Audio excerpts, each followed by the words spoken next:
Alex, back at Fremantle Oval, this must feel pretty cool. Bit of heritage for the club. Yeah, it's great. My first few years, we were based out of here, and yeah, I think it's a great initiative to sort of get back in the community a little bit more, connect with Freo. We've had a few sessions already here during the pre-season. It's a beautiful deck out here, and yeah, it's nice just to sort of soak up some of the atmosphere and have some fans sort of stroll through off the main strip of Freo. It's nice, so yeah, it's a great initiative. What was when you were young and training here in your first few years, what was your favourite part of being in this area with, as you mentioned, all that stuff? Yeah, I think we took it for granted a bit, talking to the guys when we first started. We were here just to be able to sort of pop off and walk through the streets and grab a coffee and grab lunch, and just, yeah, it's a great place to be. Even now, Freo, I try and come in and just sort of soak it in a little bit. It's just got a great atmosphere around the city itself. So yeah, no, I missed just being able to walk off the track and grab a coffee and do all that, hit the strip. But yeah, so it's nice to be able to do it now. Your body, obviously you've been up and down, you've ridden the highs and lows, but how's it going at the moment, your ankle and your knees and everything like that? Yeah, really good, really good. It's been nice to, though I missed it part of the season last year, to play that second half and then to be able to just roll into the pre-season. It's given me a really good base, and I feel like now I'm actually starting to notice that a bit more, to have that just consistency in my training. I'm starting to feel a bit fitter and stronger, and it's been a lot easier. The pre-season, it's just felt a lot easier. It's like, because the first 5-6 years have been so interrupted, it's just hard to get much continuity going with my training, and then I have to sort of start again and sort of build back up from an average base. Whereas now I feel like I've got my strong base from the finish of the season, and I've been able to build. So yeah, fingers crossed that keeps on going. But from my body's point of view, everything feels healthy, and I'm starting to feel really fit and strong. So it's nice. So you talk about the continuity. Is it maybe the first time you've had great confidence in your body? Then does that translate across? To be honest, I've always been able to come back and have confidence in my body that I'll be able to get through and that everything will hold up. But now that confidence is backed up by the last 6 months of training, and then now when I'm during a session and I'm running, and by the end of the session I'm sort of not as tired, I'm a bit stronger, I recover a little bit better. So it's sort of given me some newfound confidence, I guess, that when the season comes, I'll be in probably the best shape that I've been for a while. And I dare say that the physical confidence relates over to maybe clarity in the mind as well, and a bit of confidence there? Yeah, a little bit. It's one thing you don't have to worry about as much. To not have that injury concern sort of there lingering the whole time is nice. So I think at the moment, quite free and ready to attack what's next.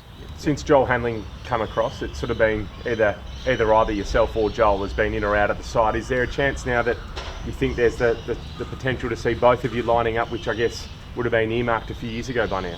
Yeah, I hope so. Yeah, I think it's looking that way. Joel's been going really well. We're really good mates, and we've spent a lot of time together over the years, so it's something that'll be really special if we can put a full year together. And yeah, it's something I definitely look forward to, and at the moment, it's nice to be able to sort of share some time on the track together. On paper, clearly you, Joel, Brennan, Luke Ryan, all these, you're all first choice defenders. Griffin Lowe. How do you fit all the blokes in if you're all healthy? Because you've never had that problem because you haven't all been healthy, but if you are, can you all play? It's a great question. It's something that I'm going to have to ask JL, I reckon, but I think we can. I think the good thing about a lot of us is we're quite versatile. Sort of everyone you mentioned can play on the smaller players. Like I'm quite comfortable playing on smalls. Joel certainly is. Griffin often last year took the most dangerous small, so there is that flexibility there. I think Luke Ryan over the last couple of years has been asked to play a lot taller than what we'd like. So for him to be able to play as that third, fourth tall, and then to be able to roll off, I think that's where we see him at his best. So yeah, I think there's a chance we do all play together, but if not, it's just great competition to really push ourselves, and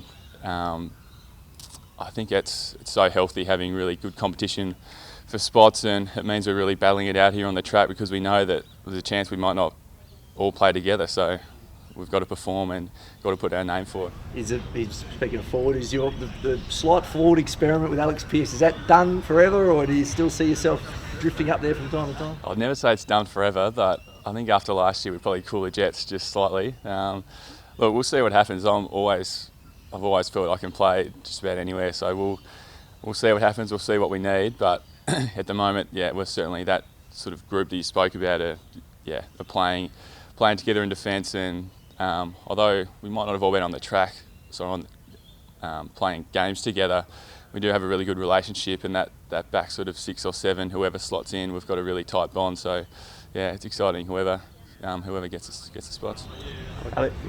Last year, Justin mentioned that you'd train on other games in the preseason to help cope with the injuries and help you cope better with playing on different grounds through the season. Is training here part of that, and you hope that that's an answer to some of the injury problems? I don't know, to be honest. I guess I'm not in those conversations. I just do what I'm told a little bit. I think the surface at Coburn is pretty good at the minute. I don't really see that's a problem for now. I know it's been addressed, and there's been some work done on that with obviously the hardness queries of that and Optus, but I think there's plenty of work done, so I really don't see that as an excuse or reason for anything. Just a quick comment, mate. The big story, Fifey's goatee/haircut. How do you feel about it? What is the mood amongst the guys? Amusement on my half, but yeah, it was a shock when I saw him the other day. I didn't know he could grow any facial hair at all, so to see the goatee, it was something. It's actually growing on me a little bit. I don't know. He always likes to change things up and do something different for when the cameras come out, and I don't mind it. It's something I didn't know he could do, so yeah, power to him. Did you and most of the interstate boys have to stay here over Christmas, or did you get home at all? No, everyone was here over Christmas. Yeah, first time for myself that I've done it Perth Chrissy, and obviously some challenges. For myself, I've been in an incredibly lucky position over the last couple of years that my home's in Tasmania and they've been pretty COVID free, so I've had this travel bubble to go in between the two. So I've seen lots of family, but for others, Victorians especially, they haven't quite had that and haven't been home for a while. So yeah, it posed a challenge, but during that period there was a few catch-ups. Andy Brayshaw hosted a little orphan Christmas, and Blake Acres did the same thing Christmas Eve. So although it's not ideal, it gives it an opportunity for us to get together and spend some time together, because for some guys, especially young guys, it is hard when they can't go back and see their family over that time. So COVID looks to be going through most of the clubs at the moment. We're obviously in a unique situation over here on a different timeline. What's the club telling you? Is it still a matter of trying to avoid getting it at all costs, or is it a matter of, is there an acceptance now that we're all getting it?